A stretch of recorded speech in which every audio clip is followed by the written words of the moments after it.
Gjyqtarja e posaçme Irina Gjoka është padyshim magjistratja më e komentuar publikisht gjatë 2 viteve të fundit. Firma e saj ka vendosur në arrest shtëpi e kryetarin e opozitës Sali Berisha. Ka vendosur në arrest në burg ish presidentin Ilir Meta, njëkohësisht kreu i formacionit të dytë politik në minorancë, Partia e Lirisë, si dhe urdhëroi arrestimin e kandidatit të Partisë Demokratike për Himarën, Fredi Beleri. Por opozita nuk është as pak rastësi që e njëjta gjyqtare ka burgosur drejtuesit e saj. Ata janë të bindur se Irina Gjoka është një marionet politike në duart e kryeministrit Edi Rama. Me këtë bindje, eksponent të rëndësishëm opozitar kërkuan skeletet në dollapin e gjyqtarës, të cilat e bënin atë të bindur politikisht. Rasti u erdhi në dorë nga dokumentet e autoriteteve gjyqësore të Greqisë. Në vitin e largët 2003, Irina Gjoka, e cila në atë kohë ishte gjyqtare në Fier, ka përdorur dokumenta false për të hyrë në shtetin fshinj jugor. Për këtë shkelje asaj është refuzuar hyrja në Greqi si dhe është dënuar me 3 vjet burgimi konvertuar në gjop. Pas këtij zbulimi, zyrtarët e Partisë Demokratike nisën verifikime të thelluara. Ata kërkuan informacion zyrtar mbi dokumentet e mbledhura nga organet e vettingut në kuadër të procesit të rivlerësimit të gjyqtares Gjoka. Pasi siguruan disa dokumente nga autoritetet shqiptare, Partia Demokratike publikoi të dhëna, të cilat në optikën e saj tregonin se Irina Gjoka kishte shkelur ligjin dhe se ajo kishte siguruar mbrojtje politike nga kryeministri Rama, me qëllim për të goditur opozitën. Gjyqtarja Gjoka, e cila ka qëndruar në heshtje publike, megjithatë u shqetësua nga publikimi i materialeve në adresë së saj. Ajo bëri një ankesë pranë Komisionit për mbrojtjen e të dhënave personale. Një proces administrativ i nisur prej komisionerit zbuloi një përplasje të fortë brenda Ministrisë së Drejtësisë. Në fund të janarit 2025, juristja e Partisë Demokratike Adriana Kalaja i drejtohet Këshillit të Lartë Gjyqësor me një kërkesë për informacion, ku kërkon dosjen e procesit të vettingut të kaluar me sukses nga gjyqtarja Irina Gjoka. Këshilli i Lartë Gjyqësor ja përcjell kërkesën Ministrisë së Drejtësisë, pasi dosjet e mbyllura të procesit të rivlerësimit të gjyqtarëve ishin dorëzuar pranë arkivit qendror të këtij institucioni. Në shkurt 2025, megjithëse komisioni i pavarur i kualifikimit e kishte mbyllur aktivitetin e tij, ende nuk e kishte përfunduar procesin e inventarizimit dhe dorëzimit të dosjeve të gjyqtarëve pranë Ministrisë së Drejtësisë. Në detyrim të kthimit të përgjigjes për kërkesën e Adriana Kalas, drejtoria së kohe i Arkivit Shtetëror të Sistemit Gjyqësor, Alfred Çaushi, nis një korrespondencë me Komisionin e Vettingut për të dorëzuar dosjen e Irina Gjokës.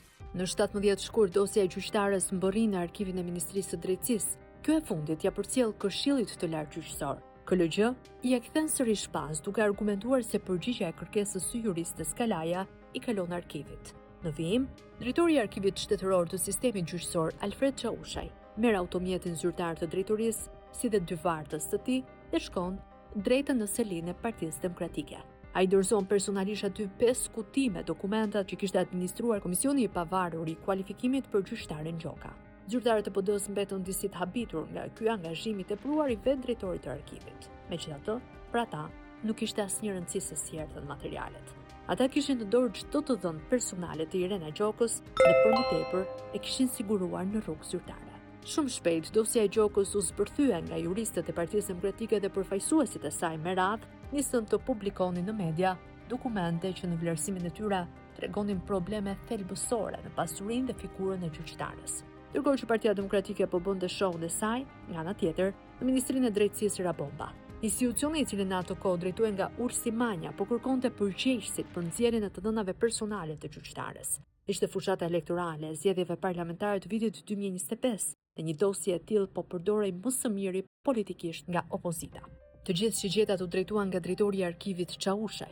Zyrtari aktual të Ministrisë së Drejtësisë thonë se Çaushi veproi në mënyrë antiligjore për të fituar pikë politike dhe me shpresën se një ndryshim pushteti mund të siguronte atij vendin e punës në administratën e lartë shtetërore. Të njëjtat burime aktuale thonë se Alfred Çaushi para këtij veprimi ishte në dieni se mund të shkarkohej për shkak të shkeljeve të tjera të rënda administrative që kishte kryer gjatë ushtrimit të detyrës. Megjithatë, këto amendësime duhen marrë me rezervë, pasi u tha nga persona të cilët kanë pasur përplasje të hershme me Çaushin.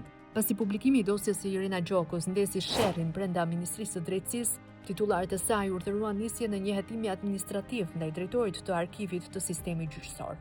Pas një serie verifikimesh, Ministri i Drejtësisë së asaj kohe Ursi Manja urdhëroi shkarkimin e tij, ndërkohë që Departamenti i Administratës Publike vendosi përjashtimin e tij nga shërbimi civil. Hakmarrja vijoi më tej. Ish drejtori Alfred Çaushaj u kallëzua penalisht në prokurorinë e Tiranës. Kjo e fundit për më shumë se një vit po heton për veprën penale, zbulimi i akteve ose të dhënave sekrete. Pasi verifikoi situatën, komisioneri për mbrojtjen e të dhënave personale, Besnik Dervishi, një ish prefekt i Vlorës, i emëruar nga kryeministri Edi Rama, arriti në konkluzionin se Ministria e Drejtësisë kishte shkelur ligjin në publikimin e dosjes së plot të gjyqtares Irena Gjoka. Në vendimin e datës 1 gusht 2025, komisioneri Dervishi thotë se kontrolluesi, pra drejtoria në varësinë e Ministrisë së Drejtësisë, ka cënuar drejt për drejt parimet themelore të përpunimit të të dhënave personale dhe ka cënuar interesin thelbësor të drejtave personale të individit. Sipas komisionerit, vendosja në dispozicion të dhënave personale të përfshirë në dosjen e rivlerësimit të një subjekti të dhënash në mënyrë të pa anonimizuar, pa respektuar parimin e ligjshmërisë, proporcionalitetit dhe minimizimit të dhënave, përbën një përpunim të paligjshëm të dhënave personale. Mbi këtë analizë, Besnik Dervishi vendosi 3 gjoba ndaj Arkivit Shtetëror të Sistemit Gjyqësor për një total prej 800.000 lekë të reja ose rreth 8.000 euro. Në vlerësimin e komisionerit, informacioni i kërkuar nga juristja e Partisë Demokratike Irena Kalaja duhet dhënë, por më parë duheshin anonimizuar ose fshirë të dhënat që konsiderohen konfidenciale.